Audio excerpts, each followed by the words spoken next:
Good afternoon, everyone. Welcome you all for the UOH History Webinar Series 9.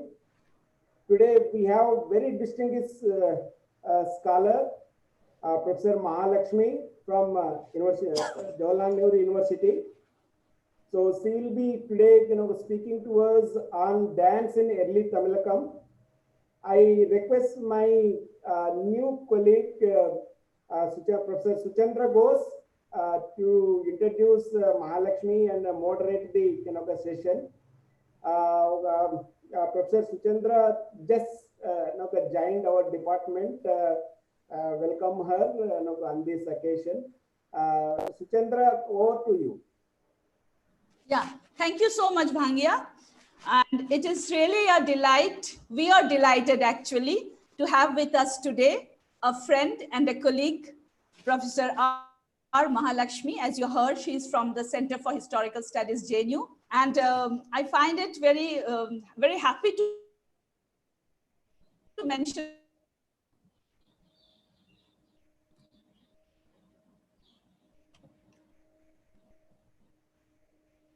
that she is also the University of Hyderabad Department of History, how she enjoyed being here during her master's days. So that's wonderful that she's with us today. And I have to introduce her, though she doesn't require an introduction. But of course, formally, we have to, I think it will be good to introduce her formally. So Professor R. Mahalakshmi, as I already mentioned, teaches in JNU. And her research interests include the development of state, society, religion. And if I may add, in the discipline of early Indian history, she's one of the leading historians who works on religion and art, juxtaposing both, and also political economy. And her area of studies actually include the development of state, and medieval India, Nepal, and Sri Lanka. Her book, The Making of Goddess Koravai Durga in the Tamil Traditions, which was published by Penguin in 2011, was awarded the prize for the best book by a woman historian by the Indian History Congress in 2013. She has also authored the book of Lakshmi, Penguin, 2009, Alcolonization, a comparative study of India and Korea, co-edited by Vaijayanti Raghavan. That was in 2015. In addition to articles in peer reviewed, and she has also published an edited volume in 2019, which refers to art and iconography and religion. So it's a very interesting compendium where you have different kinds of people from different kinds of discipline writing on images, the power of images. She has also been co-investigator in an international project on India and Korea, a comparative study of colonialism, which was founded by the AKC Korea. She was visiting professor in 2018 at the Institute for Kunst Bledeschicht, I don't know whether Humboldt University. She is the secretary of the Indian History Congress for the period 2018-2021. She has delivered the presidential addresses of the historiography section of the Andhra Pradesh History Congress in 2018-19 and the ancient section of the Punjab History Conference in 2019-20. She is currently working on 2 projects related to gender, history in early India, and goddess tradition of South India. Apart from this, she is also a part of various workshops, and I know that we had the opportunity to bring her in Calcutta, my former university, where she talked in a workshop on religion and society and various other aspects. Now, today, I think she is going to she will explore the dance form as a part of the performance tradition in Tamil Nadu, in the early Tamil society. And she is digging up into multiple sources and would provide a broad view of the manner and forms which were used, in which art forms were institutionalized. And of course, the issue of patronage will also form a part of our lecture, which is quite understandable. So without much ado, over to you, Mahalakshmi, and we are looking forward to listening to you. Thank you. Thank you very much, Professor Ghosh. It is a privilege for me to be speaking as part of this webinar series of the Department of History at the University of Hyderabad. as I was a student in this department from 91 to 93. I did my postgraduate studies here. And some of the great teachers that I had here, Professor Aloka Parashar Sen, Professor Dhyalakameshwari, Professor P. Sudhir, Professor Rekha Pandey, Seshan, and so many others. They really influenced me, and I'm really happy to be here back in this department, although I would have any day preferred to be there in person. It's a double privilege. One of the leading historians of ancient India at this time. Have her chair this session is indeed an honor.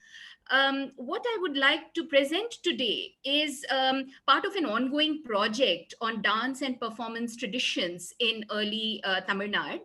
And this is something that that I had worked on as part of my research on goddess traditions in early medieval Tamilakam, particularly in the context of the Shaiva tradition. But it was really largely in the context of the traditions of Shiva and Shakti that I was looking at performance. But I was also interested in this area primarily because it affords us an opportunity to try and look through a social history perspective at what was the significance of dance, and also how were dancers perceived in society, what was the status, what were the kinds of identities that they had, and also how did they sustain themselves, what was the kind of patronage that they got, and what also were the institutional foci through which they were actually able to present their art. And one of the interesting things when you look at a scholarship on dance and dance history is that almost all scholars talk about how dance, as well as other performative traditions, act as some kind of a social cement to bind the society together. It is a form of cultural expression. There are some who would argue that there is a natural evolution of these forms, and that essentially dance and music go together. I'm referring to the wonderful work of Stephen Mithin, who's written The Prehistory of the Mind, a prehistorian really, the prehistory of the mind, as well as his work, The Singing Neanderthals, where he talks about this kind of an evolution.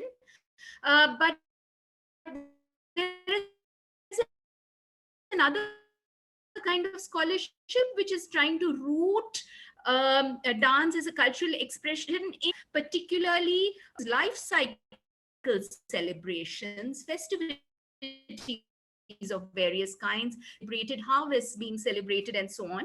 At those points of times that you have some kind of articulate through performance, through dance and music. A dance, as far as early Tamilakam is concerned, we have a lot of sources that throw light on dance. And one of the interesting things about the way in which we can understand Tamil society is the way in we are able to look through the lens of gender, class, and caste at the way in which performers and performance traditions are viewed in any society.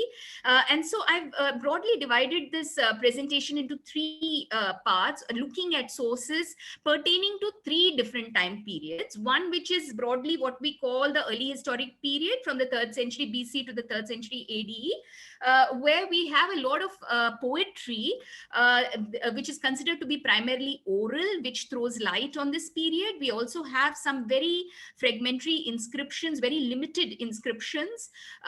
We also, we then have the second period that I'll be talking about, which is from the 4th to the 6th century, where we have a more voluminous kind of literature, at least in terms of the content. They are not as fragmentary as what we have for the earlier period. And then we talking about is what we refer to as the early medieval from the 6th to the 13th, where we have a plethora of sources, literary, archaeological, epigraphic, and so on, which allow us to look at the kinds of social structure and hierarchies in a very detailed way. Now, as far as the Sangha Ilakyam is concerned, which we use for the first period and also partly for the second and the third period, because the Sangha Ilakyam, it's the Sangam texts are themselves layered. It has been possible, historical links have looked at these texts and have studied them, and literary historians have argued that there are poems that belong to very early period, but these are very few between. A large bulk of the poems belong to the period from around the 1st century to the 3rd century AD, and then there are a few which belong to the later period. So, the Sangha Ilakyam really collected into these two anthologies, which is the Ettittogai, meaning the 8 anthologies, and the Pattu, meaning the 10 lyrical poems. And particularly within this, I will, for this presentation, be talking about some of the poems in Purananuru, Ahananuru, and Kuruntogai.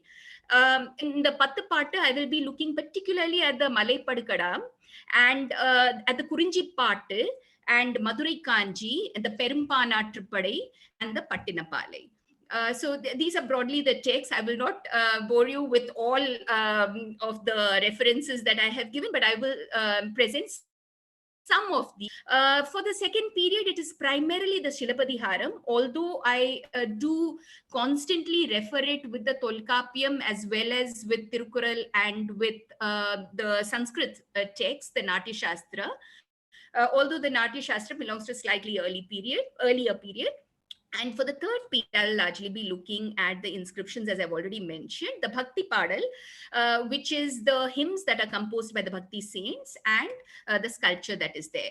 Well, actually, I had intended to show the sculptures as well and discuss them separately, but I do not think with the kind of time limitation I will be able to go into it. And as I've taken an easy way out, and I've put some of these sculptures, which really belong to this early medieval period, to just present the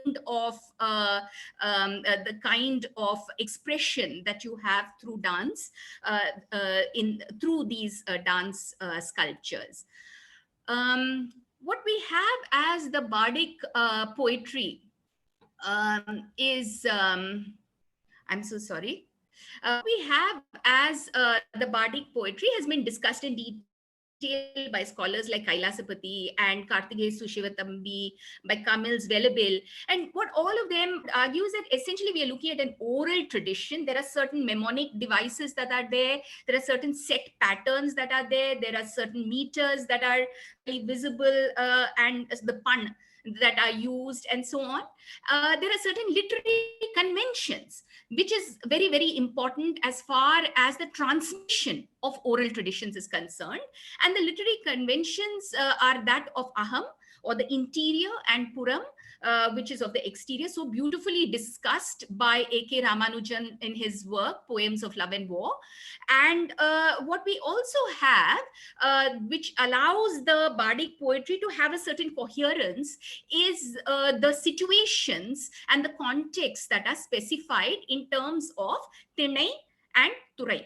So these are the ways in which this oral tradition is actually structured, and it allows then for these poems to be transmitted over a long period of time. It is believed that they were committed to writing at a much later point of time. They were anthologized also at a much later point of time, at least 5 or 6 centuries later. What we have also is in this description of the bards and the discussion of the bardic poetry, references to 3 broad types of composers of the poems. One are the Panar, And the panar are those who carry the pan or the yar, which is of the big kind, the perum pan, or it could be the siru kind, the smaller one. The feminine counterpart is referred to as the padini or the panichi. We also have the purunar, who are the war bards, who are generally described as having the tadari or the kinai. That is, they are holding this, it's like the uduk, which is associated with Shiva at a later point of time, the hourglass shaped little drum. That kind of a drum that they have, the small one. And they're also distinguished by their dress. They are generally known to be dressed as warriors, and it is said that when kings go to war, you can hear the sound of the kinai of the porner, who are also going with them. So they go with the kings to the battlefield. What we also have as a class of poets is the kutar and the adnar. And why I'm referring to all of them, the bards and the minstrels and the poets, is because we really cannot differentiate between them in a very significant manner in terms of what they do. They're all composing poetry. They're all also performing in some form or the other.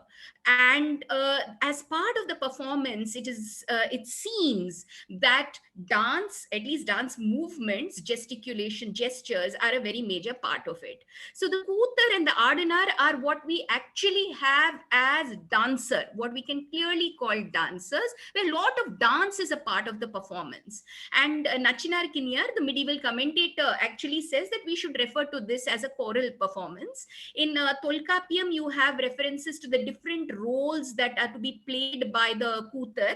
They should act as intermediaries. They should go and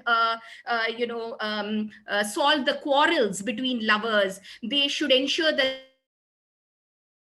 there is any misunderstanding between the husband, the hero, and his wife, and so on. So that, and also the Tolkappiyam says that his sentiments have to be invoked in the protagonists, who are the main subject of these poems. You have the feminine counterpart of the kutar, who are the kuti. And it's again interesting because in medieval texts, when you have the commentaries which are interpreting these poems for us in the medieval period, they refer to the kuti as prostitute. But as the poems themselves are concerned, there is no such indication. What it appears to be is that they are the feminine counterparts. They, like the kutar, are composing and performing before their patrons. What we have is, with regard to the kutar, because they are mainly, as I said, the dancers, you have the palliyam or the orchestra, which is also mentioned as moving along with them. There are references to the muravu, or the mura in some cases, the drum.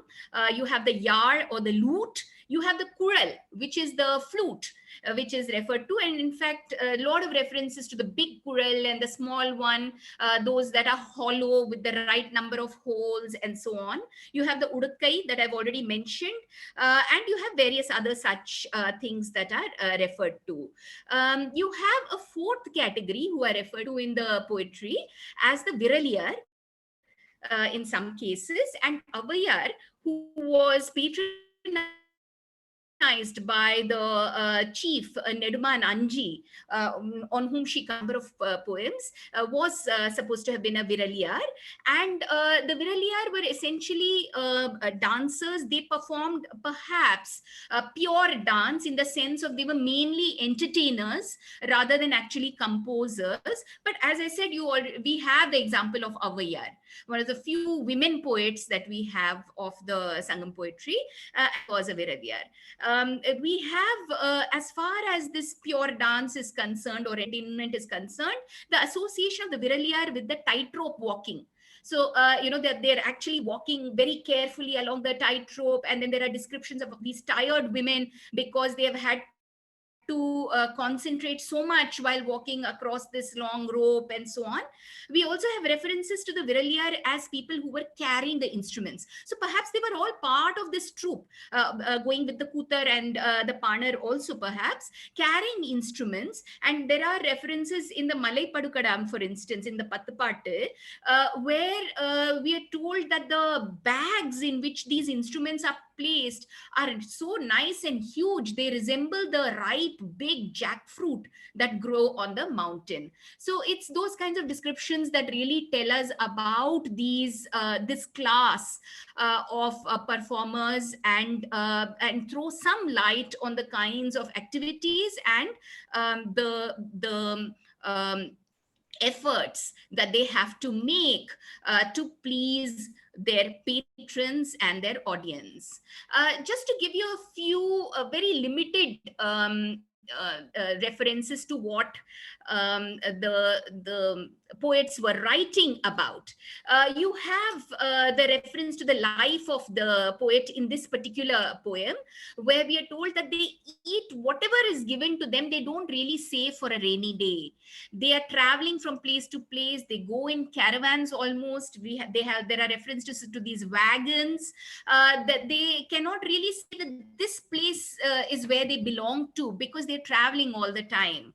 And also finally what we have is the reference to the kind of performance that they put up, where they are dancing. You have the sound of the drums. You have the men who are wearing these wreaths on their heads, women who are wearing these beautiful garlands around their necks, which are swinging on their breasts. There are references to the tumba instruments, the hollow instruments, the horns and other such things, which are referred to, again the muravu drums and so on.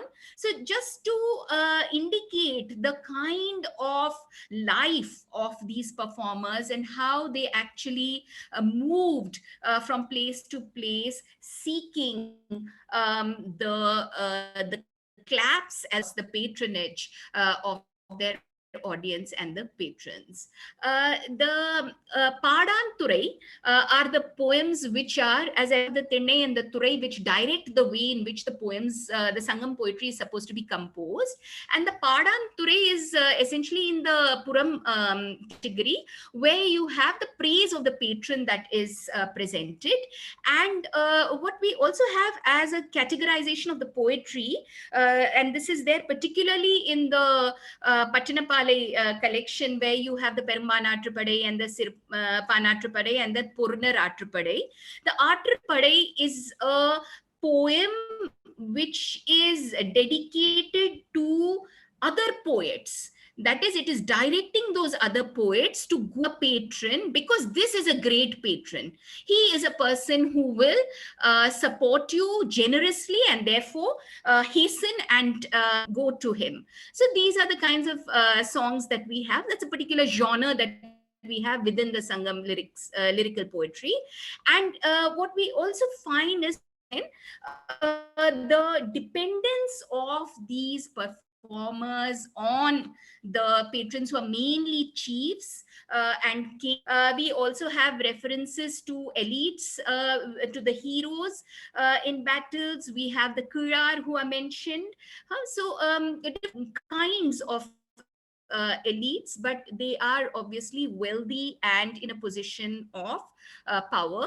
And the patron also, we are told, has a duty, has a debt to repay to the poet. It is called the Pan Kadan. So the patron is indebted to the poet for preserving his name for posterity, and therefore the patron has to also be generous. So both ways, the poetry itself reflects that it is a dual relationship, and that while it's very clear from the analysis of the poetry that various scholars have undertaken, that the poems are essentially about the Chandror or the Uyarndor, the elites in the society, that the Irichiner who find a place somewhere in the poetry are mainly to a particular particular scene. When talking of certain kinds of terrain, you have the elder or the laboring classes who are described, and different kinds of working people who are referred to in the poems. But despite that, there is in this society some kind of a reciprocal relationship that is suggested, at least, by some of these poems. For instance, you have this wonderful poem from Purananuru, where the Chola, this is in honor of the Chola king, and the poet says that the king might have the white umbrella, the Vella Kudai. He might have many elephants, he might have war chariots, he might have horses, all kinds of things. But we are not awed by such rulers. We are awed by such people who know us, who respect us, who give us some dignity, who treat us well, who give us food. And it goes on in this manner. You can read the rest of the poem that is mentioned there. You also have this very bittersweet poem recounted by Avayar about the hill chief Nanjil Valluvan, where she says that she went to him because basically she wanted some rice, so that her people could cook that rice with the nice kirai that you get, the spinach kind of vegetable that you get on the hillside. But what did this king do? He wanted to show he was so generous that he gave her an elephant. And then when she showed her dismay on seeing the elephant, he wanted to give her a bigger one, and he felt bad that he could not give it to her. So you also have these very interesting narrations in the poetry. But clearly what the poems are saying is that you did have a society where there was a patron-client relationship of sorts between the dancers and performers and the rulers and elites on the other side. So what we also find references to different kinds of dance forms, and we find the reference to the Vechi dance, where the Velan in honor of Murugan, the priest in honor of Murugan, performs this. You have the Tunangai dance that is mentioned. So you have a couple of dances are mentioned in cultic context, in ritual context. The Tunangai dance that is performed for Anangu, for Kottravai, for the Pei Mahal, for Murugan, and so on in the poems. Then Kaira Adal, I've already mentioned the rope walking kind of dance, the form of dance. You also have the Porkaramadal, which is the battlefield dance, and references a particular kind. This is there in the Tolkappiyam, and there is possibly a reference in a Puram poem, Ter Kuravai, where it is the chariots, around the chariot or before the chariot, that you have the dance that is being performed. There is reference, Shivatambi talks of this, to the Shakir Koot. So this is one of the few references to community-based dance of this kind that is there. So clearly dances that are associated with particular, that the dancers are coming from particular communities is something that is there already. And then you also have other such dances where certain objects are mentioned, such as Karagam, Kudam, the pot dance, and so on, that are also mentioned. So clearly a very, very vivid and varied tradition that we find as far as performance is concerned, and that it is in very limited context that descriptions of dance and the arenas of dance also are limited. Primarily, we have references to the mandrams in Milmans. That is, this is believed to be the common meeting place, the mandram. And you also have references to the place where where the adal takes place, the dance takes place, and so on. But it must be just a synonym for mandram that we have over here. When we come to the phase that most scholars refer to as the transitional phase, We have the epics that are believed to have been broadly composed between the 4th and the 6th centuries. The Silapadiharam and Manimehalai, we have the Tirukkural, which might actually be towards the end of this period that we can firmly place it in terms of dating. We have the Tulkappiyam, of course, towards the beginning of this phase itself. The Porul Adhiharam, the part which which provides explanation for how to read. Tolkappiyam being, of course, the Tamil grammar text exemplar, where the Poruladhiharam actually talks about how the poems, the Sangam poems in the Aham and Puram genre need to be understood and read, and also how they were to be composed and how they were to be presented. So all of this is there in the Sol and Eluthu Adhiharam, and then the Porul is about the meanings. What we have is a very different kind of, if not a very different, there are significant social changes that we can see during this time period, and scholars like Keshwan Veluthat, R. Champakalakshmi, and Rajan Gurkal and others have talked about this. Now, Shivatambi argues that in the Sangam poetry, mainly we find a very primitive kind of dancing, and it's mostly in the ritual context. I would not fully agree with him on this, but that in the epic context, what we are seeing, and I have changed the language that he has used, he talks about secular performance traditions, but I would rather see this as dance and drama for entertainment becomes more conspicuous. At least as far as the textual tradition is concerned. And also, of course, the religious context of dance and performance is also very, very clear in the Silapadiharam, as well as in the Manimehalai, but particularly in the Silapadiharam. The Canto 3 of the Silapadiharam is what I will just focus on over here, because that's where we have a very detailed description of what Shivatambi is referring to as entertainment dance.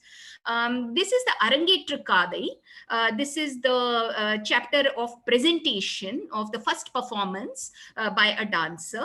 And here the dancer in question is Madhavi, one of the protagonists of the epic. The epic, story, as most of you would know, is about Kovalan and Kannagi, both belonging to wealthy merchant families, their marriage, their marital bliss, and then how that marital bliss is shattered because Kovalan is enraptured by this beautiful dancing woman, Madhavi, young woman, Madhavi, and he abandons his wife. And then the story's denouement is where he realizes his folly, he goes back to his wife, and a series of unfortunate events that take place, which finally end with Kannagi avenging the death of her husband and also being deified thereafter. So in the Arangetra Kadai, we are introduced to Madhavi, who's, as I said, the dancing woman, and and she is talked of as belonging to the Apsara Kulam. These are from the commentary that we have this kind of elaboration, but in the text itself, it is the reference is Vanavar Mahalir, that is heavenly women. She belongs to that family, and she was so well known for her adal, for her padal, for her alagu, and that she trained for 7 years, and finally at the age of 12 she wanted to present her first performance in public before the king, which was the Arangetram. In the course of the description of the Arangetram, we have references to the Iruvahai Kooth, where you have the Desi form as well as the Marga that is referred to. And this is something that you keep finding in this chapter as well as in other chapters, where the differentiation between what is the local and what is the classical style is being elaborated. We have also, as far as the kinds of dances that she presented are concerned, 3 that are mentioned: the Desi Kooth, the Shanti Kooth, and the Vinoda Kooth. So some kind of differentiation between these 3, the Shanti Kooth and the Vinoda Kooth may have been linked with the celebratory styles of performance, which are already well known in the Natya Shastra tradition, the Desi Kutha clearly being the local forms of dance and performance. Now, the Natya Shastra tradition, I'm referring to it constantly because in the text itself, there are several such references, such as to Urvashi, such as to Indra. In the Natya Shastra, it is because of Indra that you have the first performance. It is performed before Indra. And then you have Indra also giving certain gifts to Bharata, the sage, and his 100 sons who performed along with Bharata. And the other gods also make other kinds of gifts. But it is Indra's gift that is particularly interesting because Indra is supposed to have given his Dwaja, and it's also referred to as the Jarjara, to the performers. And in the Tamil text, there is a lot of description of a particular kind of dwaja, which is called the Talaikol. This Talaikol is a staff which, according to Shivatambi and others, may also have represented the king's scepter. So in a sense, it is a performance that is meant for the king, and also is meant to indicate recognition from the about over here. So Talaikol is a very, very important element that we find in this description, and not every dancer. The Talaikol was one dancer who was very accomplished in various kinds of dance and art, and I will talk about that in the next slide.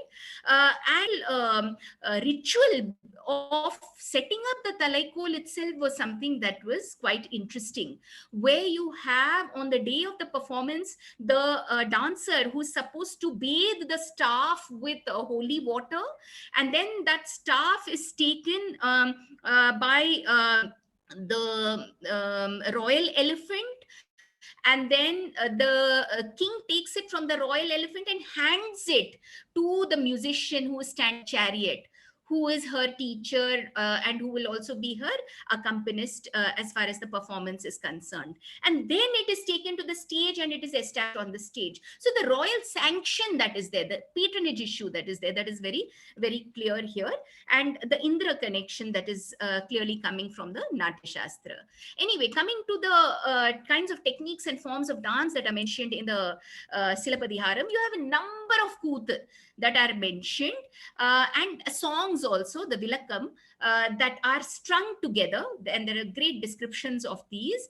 And then 11 forms of Adal, of dance, and then you have the Pattu and the Kottu, the beats also that are referred to. You have references to the one hand gesture, references to both the hands being used for gesturing. You have the graceful gestures, you have the more vigorous kinds of gestures. So all kinds of detailed descriptions, very similar, although the terms that are used are Tamil. They are very similar to the kinds of descriptions that you have in chapter 4 of the Natya Shastra, which is on the Karanas. You have also the feet movement that are mentioned, and the Kuravai dance and the Vari dance is mentioned, and also other kinds that are interspersed in the description of Madhavi's dance. But here again, what is interesting is that you already come across such references in the lyrical poetry of the earlier period. So the continuation of traditions. When one talks about influences which are, say, from the Natya Shastra, one is not suggesting in any way that the earlier traditions are being completely erased.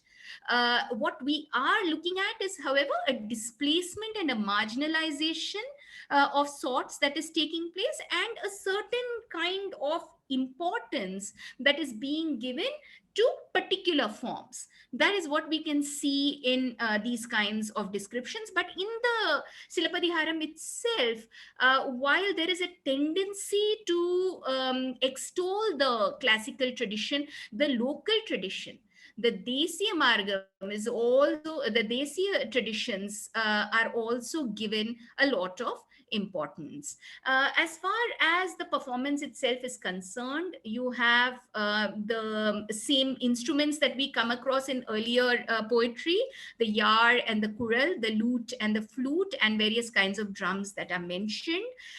Incidentally, you have mention of separate percussionists who are on the stage and who have a place of importance as far as the performance is concerned, just like it is again described in the Natya Shastra, as far as the various kinds of accompanists of the performance are concerned. We also have references to the Vetiyal and Poduviyal, which is those that are meant for the king, or for a court audience, and those which are for the general audience. And we have those which are Vasai Kooth and the Puhar Kooth. The Puhar Kooth, those that which is meant to denigrate the person who is being talked of, or the performance kind of description that we have in this text. We also have dance in the mythic and religious context that is mentioned. And I think that this is in the Kadaladu Kadai, the sea bathing episode, that we have this.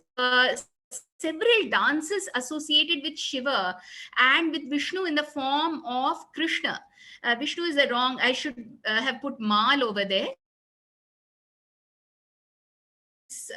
Shows very clearly, and this has been discussed by Frida and Mardi in great detail. This is very familiar, it seems, by this point of time. And so a number of the episodes, such as the kinds of obstacles and the attempts made by Kamsa to kill Krishna as well as Balarama, those are alluded to. The episode of Banasura and how Krishna, that is referred to. Krishna's grandson, Aniruddha, how he is captured and how Krishna has to go and him. And Kama, who is reborn as the son of Krishna, as Pradyumna. So all the mythology is by this point of time, and the Silapadiharam's references to particular dance, it doesn't refer to the myths themselves.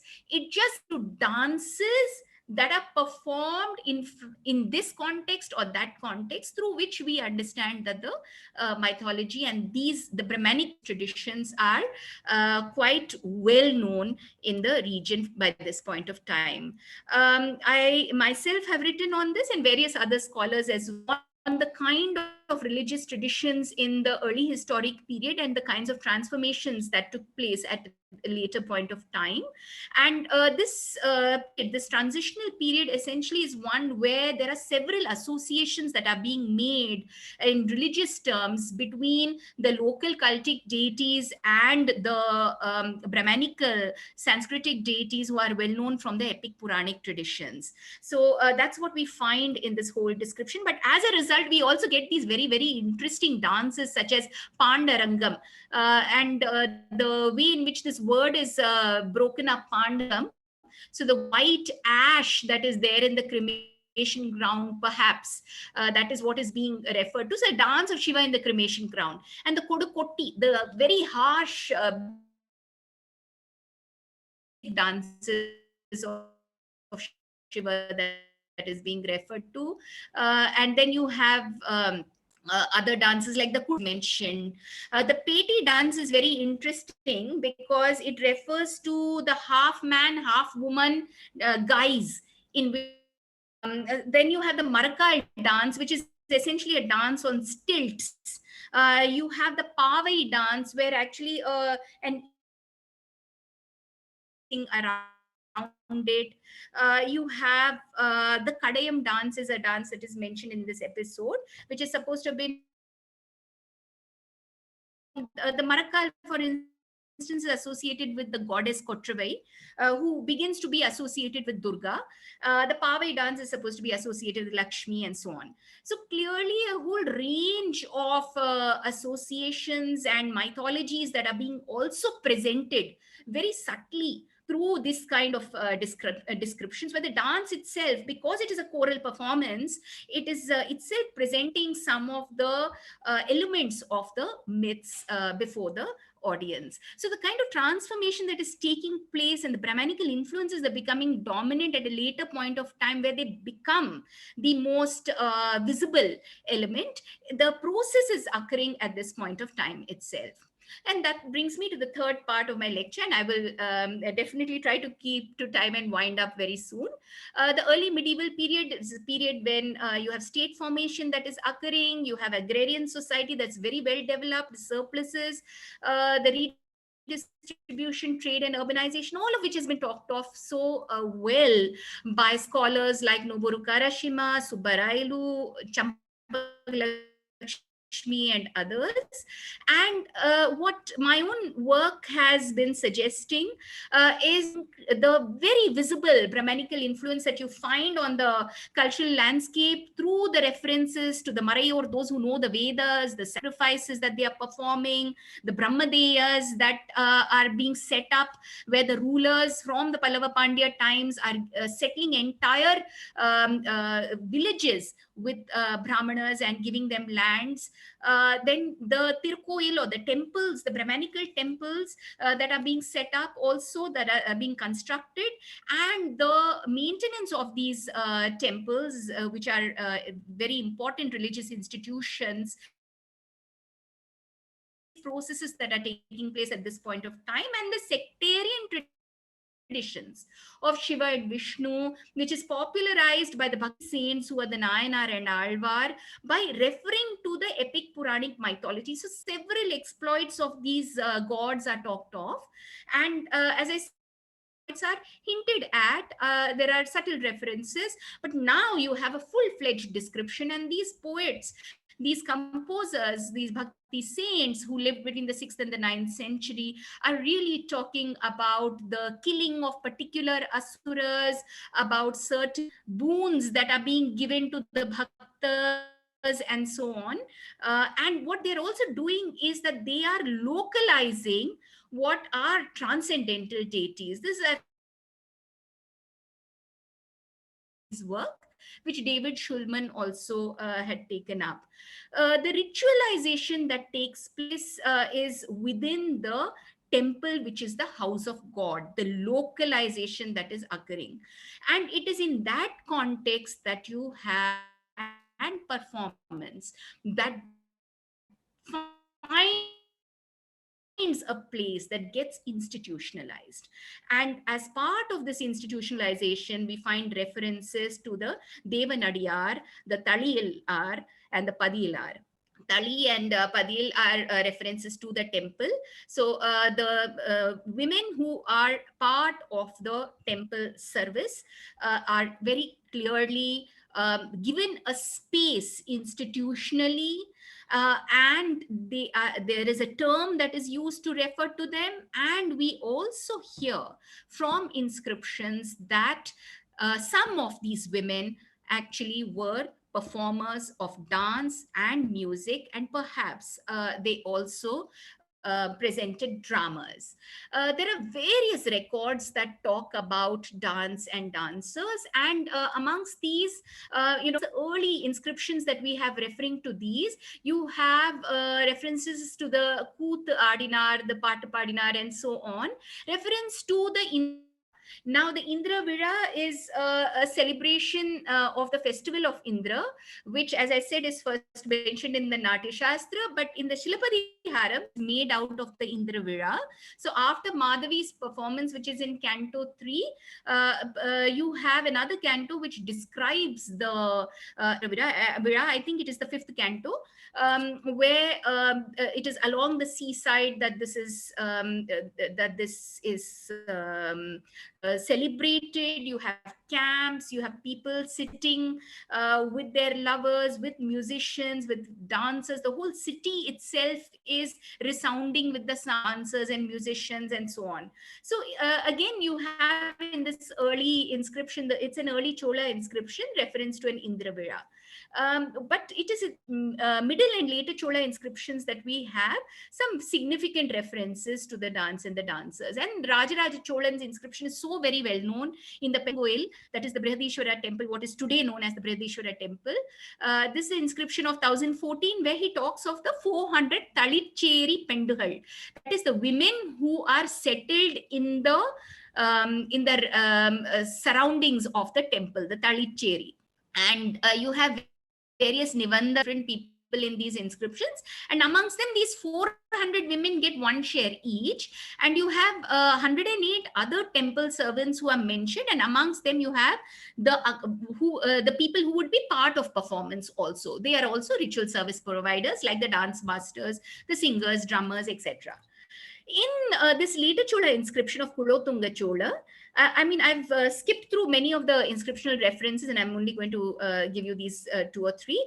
In this inscription, you have references in Tiruvarur, for instance, to this particular woman, Pooka Turai Vallava Talaikoli, who is dancing in the hall called Devashriyan. So there's a special dancing hall that you have, which where this dancer is dancing.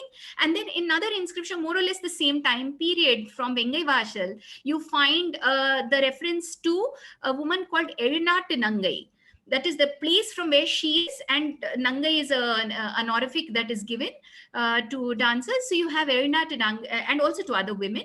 Erinat Nangai, who is mentioned over here, and Shanti Kootu is what she's supposed to perform. So she's brought in for a specific purpose, a festival, the festival in the month of Chitrai, and for that she has to perform the Shanti Kootu.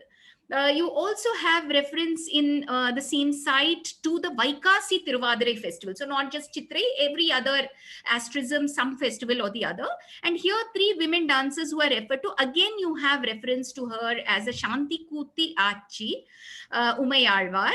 And then you have Chadira Vidanga Nangai. Very interesting, because in the Tamil traditions, Nataraja, what we know of as Nataraja, icon of Shiva, is not called Nataraja. He's called Vidi Vidanga Adavallan.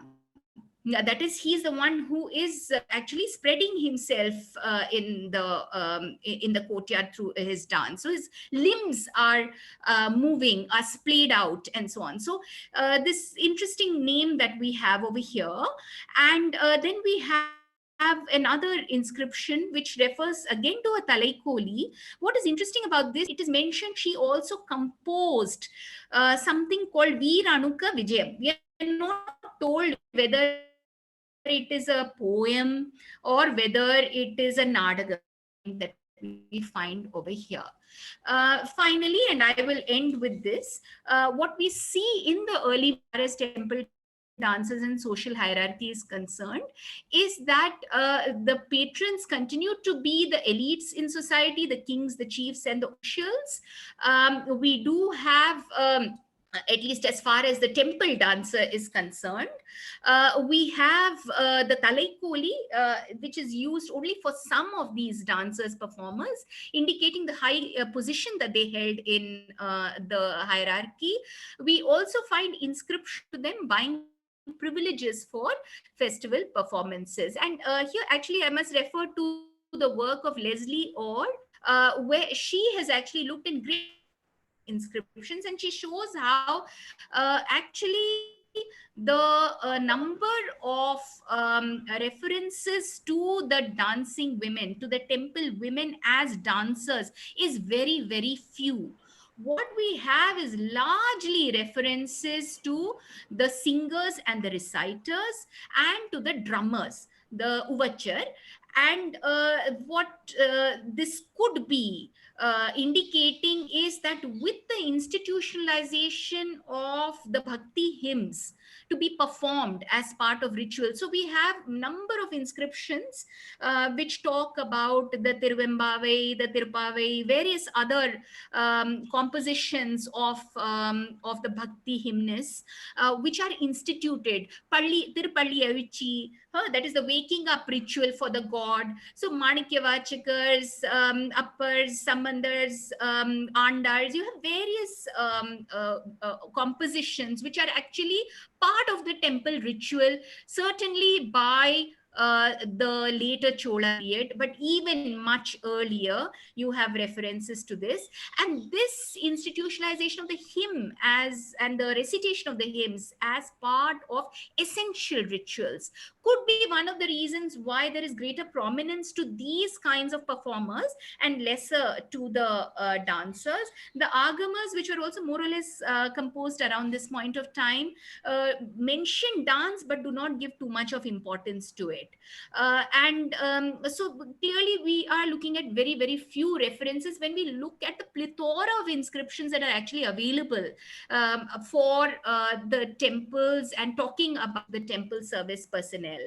What we find is that many of these women who are dancers and also generally who are in temple service, they are also donors. So they are able to attain a certain kind of social standing. They have enough wealth.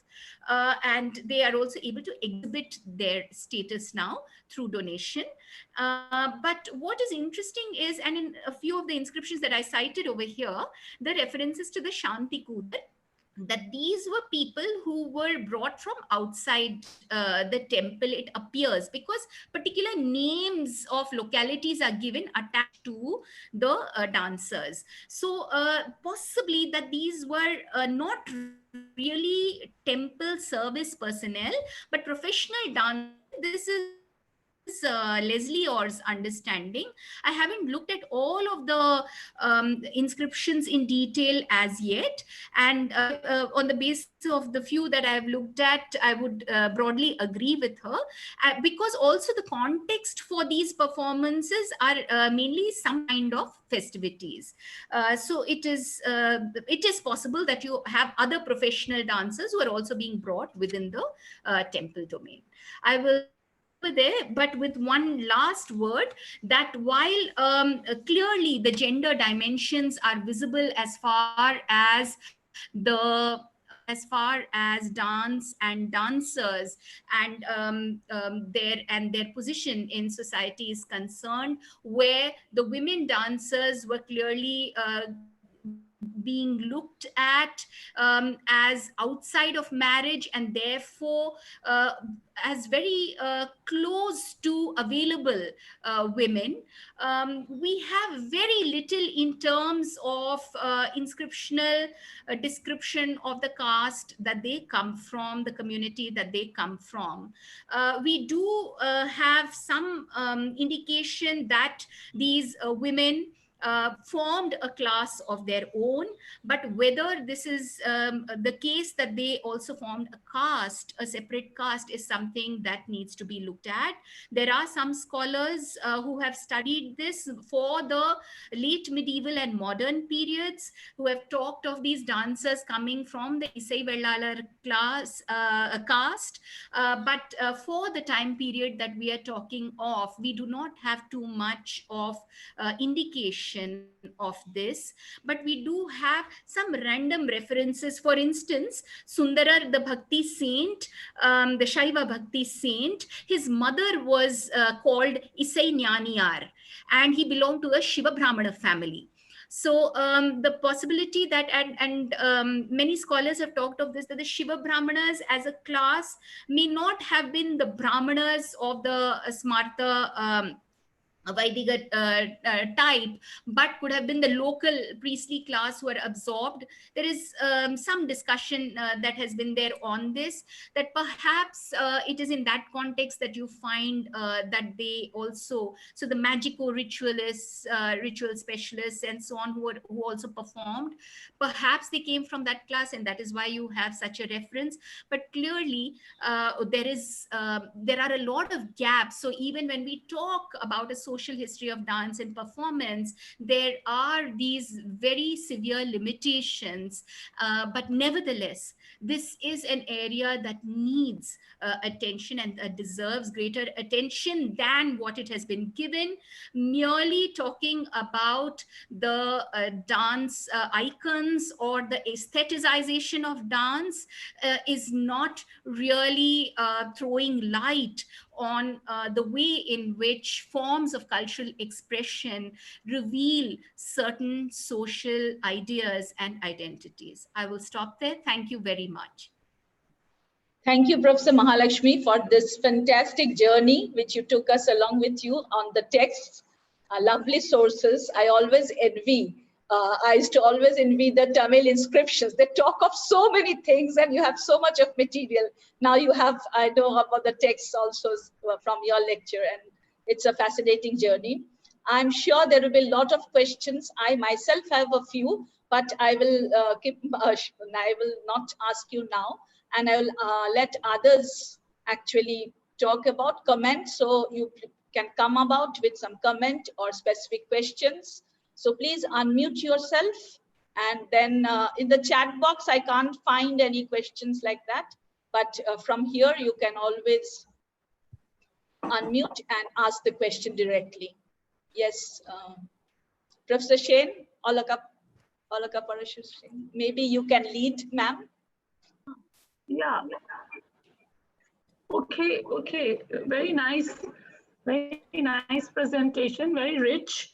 And I was looking forward to Mahalakshmi mentioning Leslie Orr, because Leslie Orr has done intensive work on the third period of your analysis. And she also has another work on Jain women, not as dancers, of course, not as a thing, but this is her overall perspective about how women were located outside the institutional sites of either the temple or the Sangha and so on, because she's looked at inscriptions in caves and so on and so forth.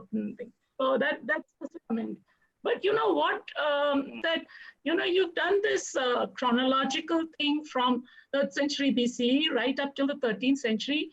And then in the first phase, very interestingly, you have pointed out to a kind of variability. I mean, there are different kinds of dances, different kinds of communities.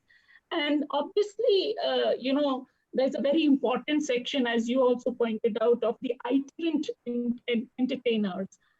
And also, of course, of the war dancing and, different community dancing, etc., etc. So obviously, this means that a great, and the Viralis also, so there's a great number of communities. There's a kind of a differentiated sense of the community. Obviously, we are talking of a kin-based community. We're not talking of a, totally hierarchicalized community. So this variety that you have in that first phase, in the second and the third phases, we are becoming more linear, and we're like focusing much more on, let's say, the classicization of dance and how maybe the Natya Shastra influenced, the region. And to some extent, you also mentioned that there may have been earlier influences continuing. But my question is then that do we not have any information on this variety? Because the itinerant dancers would continue, no?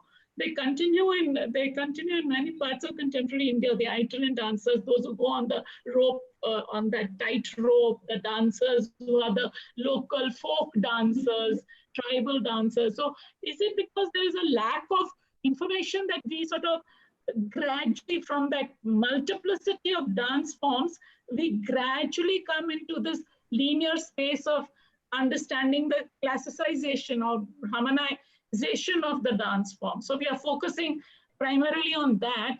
That may have something to do with data, but I'd just like to have your views on why we are unable to talk about content. Like for example, folk traditions. Are there no references in literature? Inscriptions definitely we won't have, but we suddenly cut ourselves off from literature when we come to the early medieval period because of this massive amount of data that comes from inscriptions. And that's why I like Leslie's work. And I also want to mention another work, which is, of course, for a slightly later period, Karsanbun Story's work on Nitya Sumangali, where she takes a look at anthropological material also. And therefore, the institutionalization of the temple girls who are in the service of the temple is part of a larger understanding of what these women were outside the temple. Okay, so there's a great variety that comes into the making of these musicians and the drummers and all these. All of them are like coming from the community at large. So I mean, my main question is the thing about why we become like so focused on just looking at how the classical, right? Okay. I don't know whether you heard me. My internet is very bad. Absolutely. No, you were very, very audible. Thank you very much. In fact, it's, as I had mentioned right at the beginning, it's really wonderful that Professor Parashar Sen is the first person a question. I think that this is a question that also worried me about how there might be a certain kind of validity that I'm projecting, also a certain kind of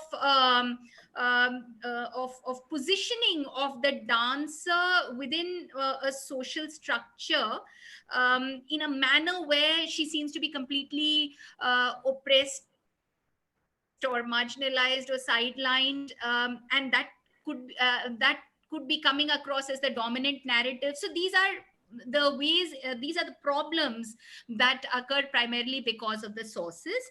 I have looked at a lot of the literary works. I have looked, as I've already mentioned, at the Bhakti compositions. I've also looked at texts like the Periya Puranam. I've looked at the Tiruvilayadal Puranam, etc. In all of these also, and these are all, as the last two that I mentioned, they belong to the later part of the early medieval, towards the end of the early medieval, and then of course there are the styles that come up from that point onwards. So this wonderful array of texts that we have for hundreds and hundreds of sites, which are talking about the specificity and the importance of a particular site, and in the course of that, there are a lot of folk traditions also that are mentioned over there. Actually, I deliberately decided to stop over here because I also wanted to make the point that there is a process, at least as far as the sources are concerned and what they convey to us, a process of aestheticization and a presentation of what is the classical form of dance that becomes more prominent in these sources. And therefore, the other dances, and I mentioned this somewhere in the middle, that this doesn't mean that the other forms of dance actually disappeared. The fact that in any repertoire, and there's that wonderful film that has been made on Bala Saraswati and so many other great dancers, ethnographers, ethnologists who've looked at the work of these dancers have talked about how, as part of their repertoire, what are called these folk kutas and dances are a part of it. So dancing on the plate, for instance, today we think of it as a very major part of the Bharatanatyam repertoire, or in Kuchipudi, or having the pot, balancing the pot and doing that dance where they're on the plate out toppling it, they are supposed to balance in different hand gestures. So these are possibly coming partly from the Desi traditions. I do not think that it is only the Natya Shastra traditions, which also finds elaboration in later works. But I think that certainly the kutas and so on are very much a part of the repertoire of the dancers. It is just that in the descriptions that we have in the epigraphical sources, they are very limited. They're not really talking about the details of the dance. In Shilapadiharam, we have a lot of detailing of the dance. And the reason why I went into a lot of those details, because some of those which are seen as, part of the classical repertoire, that is what we find prominently in the early medieval sources. So it's in that sense that I did certainly give a lot of importance to that. So thank you very much for pointing it out. I'm very well aware of Leslie Orr's work. In fact, her work on Jaina goddesses also is something that I have looked at, because some of those that she has talked of are also sites that I have. Yeah, no, she has mined almost all, because she's worked on this for years and years, and she's mined almost all the inscriptions that you can name to look for material on these women who are participating in the music and dance. But just one small point, and I don't want to continue further, and that is that, you know, your main argument was that you did not, as you said in your conclusion, you did not want, you know, the dance and music be just understood as an aesthetic form, you know, and just as a classical aesthetic form, and that we should look at the social context of how and why it grew, and so on and so forth. So in that context, I thought that maybe a little discussion on the variability, the whole question of, you know, the variability of dance forms can also come in. Because after all, even in contemporary India, we have a whole lot of folk and tribal dance forms, and therefore this sort of marginalizes them automatically. I just have to take a call. Thank you. Yeah. Thank you very much, Professor Shane. Absolutely, the point is very well taken, and it's something that that also troubles me slightly, because of the way in which our sources limit the way we look at themes. So, as I said earlier, it is at this in greater detail. I did mention that it's part of a larger project on performance traditions that I'm looking at. And on Leslie Orr, I have looked at her work in great detail. I would reiterate that her work is primarily looking at all categories of women who are in temple service. It is not only at musicians and dancers. My own intention was to look primarily at the performers. And the temple as one site of institutionalization of performance, and there to look at these women. Will also, for the early medieval period, certainly be looking at women outside the temple who are dancers. Yeah, so wherever this allow for that, I will certainly be looking for that. Thank you. Thank you so much. It's absolutely true, because here you are focusing only on the kind of musicians, the dancers who are become a part of the whole repertoire of thing. And Maha, who knows better that from us than how we who are practitioners of early Indian history, how we are limited by our sources. Any other questions, comments? Ma'am, yes, please. I have a question. Like, as you said, music is given importance while performing. Like, while doing the dance, what is the role of Abhinay Darpan? Like, what is the similarity between Abhinay Darpan in Natya Shastra and Abhinay Darpan in the ancient dance?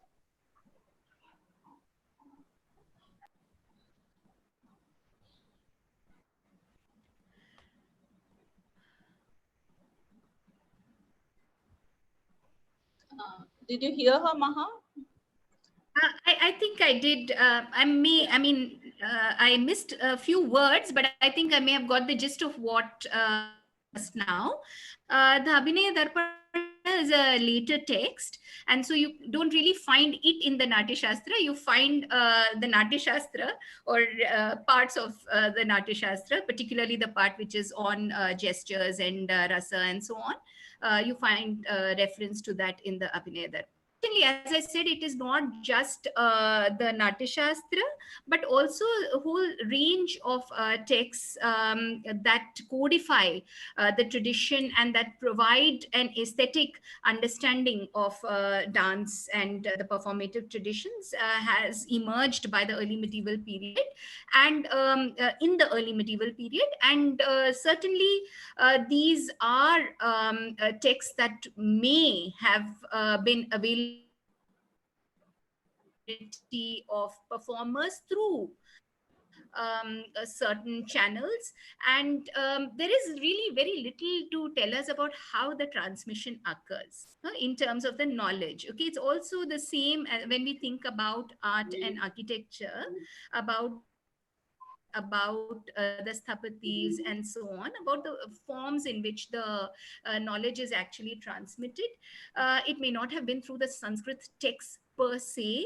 It could have been through the vernacularization of these textual traditions, that they were inscriptions that talk of the temple dancers as being trained. The trainers are all male dancers. They are male dancers. It's not mostly. The references that we have at least talk of them as male dancers. And the Nattuvan is the one who keeps the beat, is the one who is referred to as the teacher. And in has talked of how the Nattuvan actually displaces the uvachar, the drummers in the temple, so that they are actually perhaps gaining more resources for themselves by displacing one category of performers. So clearly these are traditions that are known and that are transmitted, at least in a limited way, to others, particularly in the context of the temple. Actually, I was also going to ask you something like that, but you have already answered.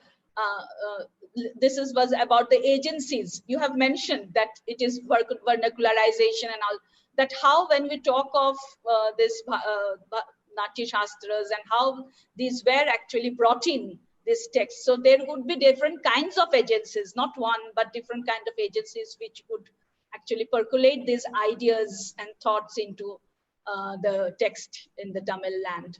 So you have already answered that partially. So there is one question from Parvati MS. The gender in the dance, in the theme of characters in the storytelling and the performers of the dance, how this works out? Is it always female dancers? Of course, other genders were part of the performance as musicians or else. So she's asking about whether it is female or male and gender in the dance. So that is the main question. Yeah. The Natya Shastra, I'm having to go back to the Natya Shastra here. But clearly in the Natya Shastra, you have a number of rules. The or female has to be played, the kind of voice, the kind of gait, the kind of dress, all of this is specified.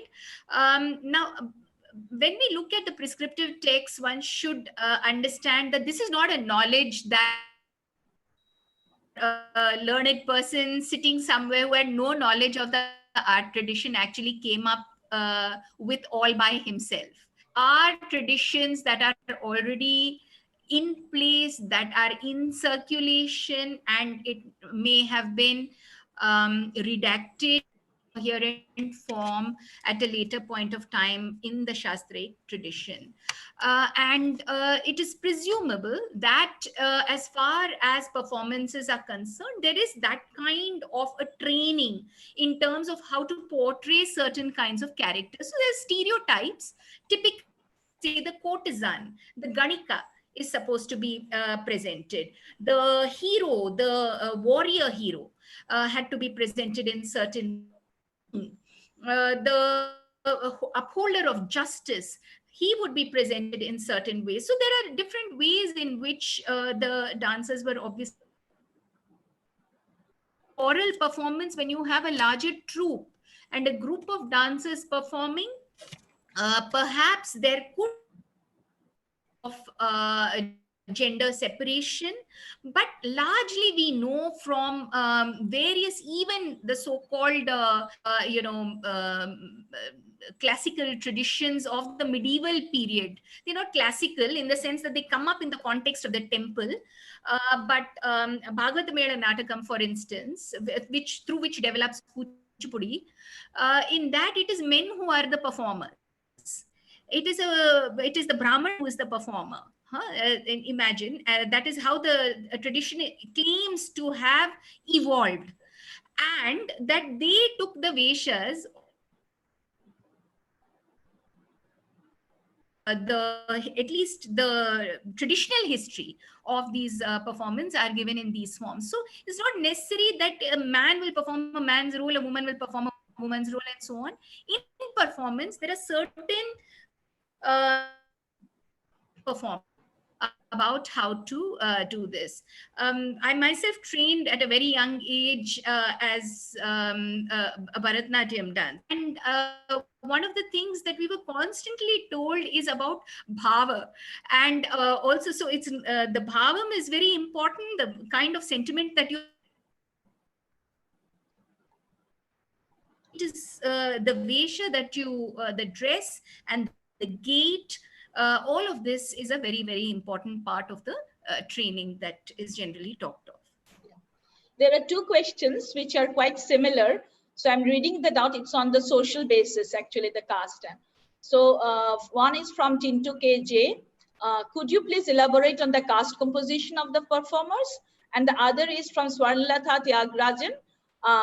She congratulated you. It was a riveting lecture. And could you comment further on the social status of these Devadasis in comparison to... That is the second question. She's asking about, first question was on the caste performance of the performers, caste composition. Okay. So do you want to answer this first and then come to Devadasi? Yeah, sure. I have already mentioned that there's very little in terms of a specific reference to Varna, Jati or location of the dancer or performer. Clearly, even in the lyrical poetry of the Sangam texts, we find the references to the performers as people who are hungry, who are wearing torn clothes, and so on. So, you know, that they're actually looking just for a mouthful of rice. There's such descriptions that we have. So the class difference is very, very clear. They are at the lower end of the social spectrum in terms of the class attributes. But as far as the caste itself, it is very difficult to talk about it. However, the references to some of the communities who are some of the people associated with specific kinds of instruments. For instance, the parai. The parai is a drum. And the paraiyar, as we know, gets to be associated with the outcast in as far as the caste. There are differences amongst historians about when this process actually occurred. Scholars like K.L. Hanumantan and Noboru Karashima would argue, while there is a castification that is occurring, while the Varna Jati tradition is gradually becoming known and entrenched, particularly in the early medieval period, it is really only from the 12th and 13th century that we see a very clear caste stratification that can be identified. At least from the sources. However, I think that we should also be sensitive to the fact that the indications of a certain kind of attitude, a certain denigration of performers that are there, even say in the 6th, 7th centuries. A text and author, the Tamilakam, which is supposed to be in honor of Nandivarman III. In this particular text, there is a sorry, I'm not sure if it is the Panar or the Kutar, but anyway, they refer Panar, they refer to as the Nai or Pei, as dogs or as demons. So there are such references that are there, which are clearly showing that there is a certain kind of disregard and also a kind of humiliation in terms of how these particular communities are considered, even from at least about the 6th, 7th centuries onwards. So you do have these kinds of references. As I mentioned, you have the professional groups, you have the Natwan mentioned, you have the Padilar mentioned, and so on, but you do not really have a clear indication of the caste background. As I said, the Isai Vellalar is what they are associated with. That is that they belong to the dominant peasant caste, Vellalar, and within that a subgroup is how later in the 18th and 19th century you have such references, and there are scholars who have talked about how this may have come about, but this is seen as something that really comes together, that whether for the early medieval period we can see all the performers is actually coming from one category. A student of mine at the Center for Historical Studies, Lakshmi Chandran, has been looking at this, and she's been looking at a range of texts from Tamil Nadu as well as from Kerala, and she would argue that the caste as such may not have been the criteria for women to enter into temple service. I'll stop at that because actually there's very little information, so I don't want to go too deep into this. But okay, can I ask a question? Excuse me, there are one question, then I'll come back to you. Okay. Okay. So this is regarding social status of Devadasi in the early period and also from the medieval, in the early medieval and the medieval comparison. She's asking about that. And second, there is another question from her. It is about the connections of the Desi dance and how it took influences from the Natya Shastra. I think that part you mentioned already, you discussed. So Devadasi, would you like to? Yeah. Thank you for that. The issue of the Devadasi and whether the Devadasi actually referred to the temple dancers and performers is an old question, or even indeed to women who were in temple service, is a question that has been well discussed by Leslie Orr, or in fact in her first chapter to her book Donors, Daughters and Devotees of God, she refers to this, and she talks about how we tend to conflate very different categories.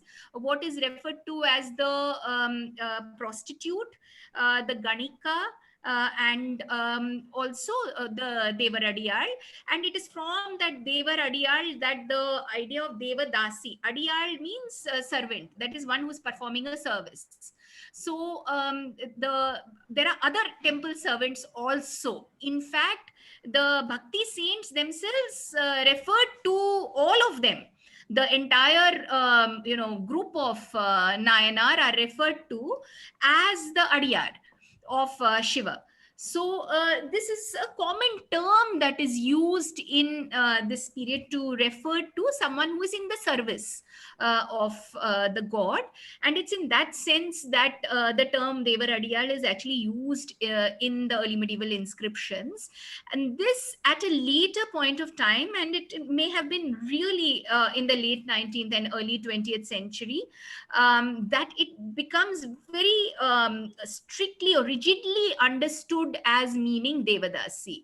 Although the processes through which the women associated with the temple because of loss of patronage may have sought a different kind of patronage that could have occurred in the medieval period itself, is something that many of these scholars have talked about. I'm referring to the work of Devesh Sonaji and others, where they pick up this particular idea, and also the works that are there on how Bharatanatyam itself in its sanitized form, as brought up by Rukmini Arundel and the setting up of Kalakshetra. So a lot of histories of this kind which try to go into this, but this Devadasi as an idea and associating them with the temple women of the early medieval period is really a problematic assumption, because our sources are not giving us that kind of an indication. Right.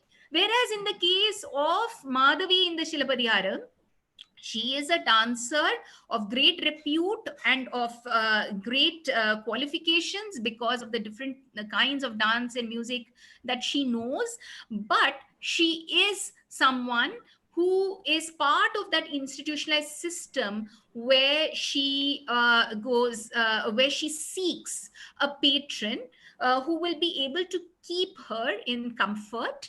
And so the story in that Arangetra Kadai itself, you have the king is so pleased with her performance, and as he does for other Talaikolis also, he gives her a garland. I'm forgetting the term. Ilaipu Kodai is the name of that thing. The tender leaves and flowers, the garland that is a mark of her of honor that she has been given by the king. And he also gives her 1008 karanji of gold. Now, what she does immediately after that is she sends her attendant with that garland to the marketplace and asks her to proclaim that whoever is willing to purchase this garland for 1008 karanji, I will be his consort forever. And that is how Kovalan takes that garland and then comes to her. So that's an institutionalized system where you have a professional dancer, very well trained, very rigorous knowledge of the tradition, but who is in the public eye, who would be equivalent to what would be the Ganika as found in the Kavya and the Natya Shastra and other literature. Right? So there is a difference that has to be made between the different categories that are used in the text. We shouldn't, just club them all together. Can I ask a question? Yeah, please. Hi, Maha. Hi, Professor Azai Newby. Wonderful to at least connect with you digitally. A close friend from JNU, from the same hostel. Yes. Maha is my senior, and I really used to take advice from her. Even when I came to HCU in 2000, she gave me a lot of tips how to relate to students. So. Don't reveal that. And you are teaching now? You are teaching now where? Can you introduce yourself? Oh, I'm Professor Azailu. I teach in the Center for the Study of Social Exclusion and Inclusive Policy in HCU. I joined in Department of Sociology in 2000. Okay. After 9 years, I left the department and then joined Gender Studies and CISIP. So okay, nice meeting you. Yeah, please, your question.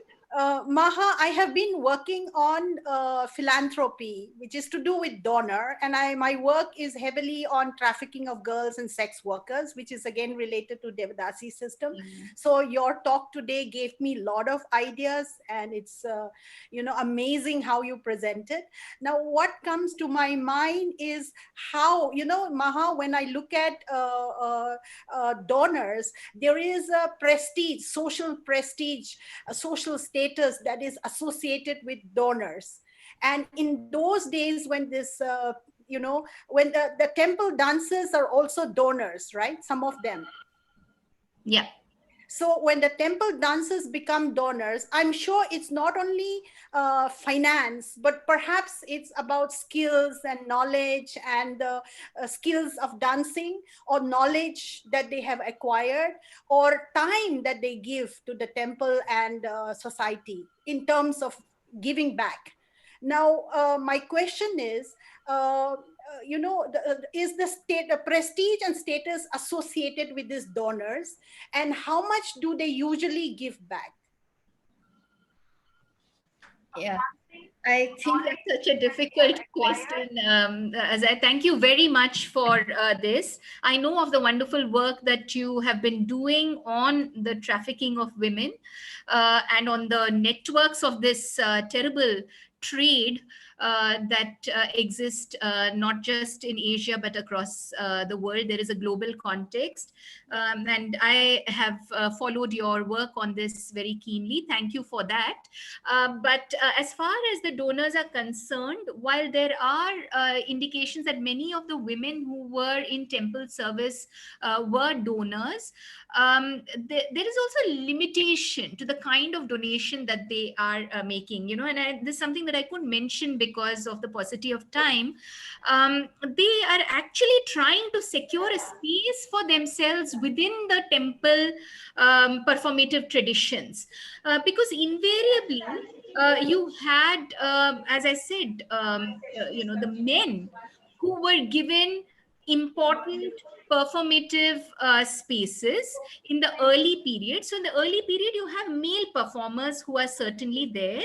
In fact, even in the case of the Tanjavur temple, when there is mention of the Rajaraja Natakam in an inscription where that it was performed over there, unfortunately, we don't know much about this. What was the content? How was it performed, and so on. It is the person who's mentioned is a male performer. So you have male performers. Importance is given to the male performers in terms of the administrative functions that they perform, as well as in terms of their visibility during the temple festivals and important temple rituals. As far as the women performers are concerned, what happened towards the end of the early medieval period is, as they gained resources and a certain kind of social standing as a result of that, they actually bought a space for themselves to perform at these festivities. Right? So it's really to showcase their own art and to present themselves in a certain way, that they were also making those donations. There are other kinds of donations also that women were making, but you do have these kinds of indications to show how, even though through the institutionalization, there is a certain niche space for these women who are performers, there is also marginalizing of them and their craft. And that you find them trying to counter that through these patronage efforts. It's very few. As I said, the inscriptions are so many. The ones about temple servants are much fewer. And within that, it's a minuscule number of inscriptions which are really giving us these kinds of details. Okay, so thank you for that question. Professor Ghosh, with your permission, there is a question from Professor Sudhir. Yeah, actually, I was going to ask you to answer to that. In fact, very Professor interesting Sudhir's classes were amongst those that I enjoyed the most as a student, and very often our class discussions would carry over through the entire day and until the next class, in fact. So the bus ride home, the canteen, everybody knew what we were discussing in Sudhir's class because all of us would be so animated about it. So I'm really delighted and honored that he is here and that he's been so kind as to give these comments of appreciation. As far as the dance as a social cement, I started off with this. Scholars like Judith Lynn Hanna, who have worked on dance history, dance and theology, and so on, they would argue that essentially dance projects a certain idea of community, because it presents certain symbols, certain signifiers that are known, that are circulating, and that are hegemonic in a particular society. So you're very right when you talk about the difference between the folk and the classical performative traditions, where it seems, at least from the Sangam lyrical poetry, that the performances that we are talking about, they are largely organic. They are rooted to the community. They are celebrations that that all the community members relate to. You have I couldn't mention this, although I had it on my slides, the particular dances like the Kuravai and the Tunangai. Now, the Tunangai and Kuravai are both associated with gods also. So they are there in cultic context. both in the lyrical poetry as well as in later times. You find them mentioned. But in the descriptions that we have, both in the lyrical poetry as well as in the Silapadiharam, we can understand that these are group dances. These are dances that are performed in some cases by only women, and in some cases by men and women. Many of these involved the holding of hands. Many of them involved holding of pots. They involved clapping of the hands. They involved movements, twirling, changing of partners. So all kinds of very interesting things that are part of this group performance that we see in these descriptions. And in fact, there is this lovely description of the Tunangai in a poem. I think it's in the Pathapata collection, where the description is of stacks of hay. And the way they are stacked side by side, so closely knit together, and some parts of it falling on each other, of the hay falling on the other stacks, as if it is people who are holding their hands tightly in the Turangai dance. So, those kinds of descriptions which are telling you about how it is a social gathering, one which brings the community together. So I would totally agree with you over there. Thank you very much for this comment. Which I will try to develop in a clearer way in my project, which will hopefully materialize into a book. True, it's a very insightful comment, which helps us to think and rethink what we are saying. So any other questions? I think we had a lovely interactive session also, where we had such important questions, and you handled them, you discussed them, deliberated upon them in such a wonderful way. Just before we have a vote of thanks also. But before that, just a small query about this Indravira, which you mentioned. Yeah. Is this the same kind that we have in North Indian or Brahminical tradition, the Indrotsav? And is the context the same, the kind of festival? The Indravira is mentioned primarily as a celebration in honor of Indra.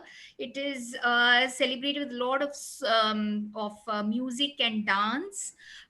It clearly has its linkages to the Indra Mahotsav that is referred to. But and I mentioned this in the Nati Shastra also, there is a description of this. So it has those linkages, but the manner in which it is described, for instance, in the Silapadiharam, there's a description of the city of Puhar and how you have the four bhutas who are the kaval, who are the protectors of that city and its ramparts, and how offerings are made to all of these, how as part of the offerings, dances and performances are also there. You have warriors coming offering their heads to the deities. So you have all of these kinds of descriptions. So although it is called the Indravira, you have various other things also that are being brought together. Other kinds of cultic influences that are also coming together clearly in this. Okay. Thank you so much, Mahalakshmi, Professor Mahalakshmi.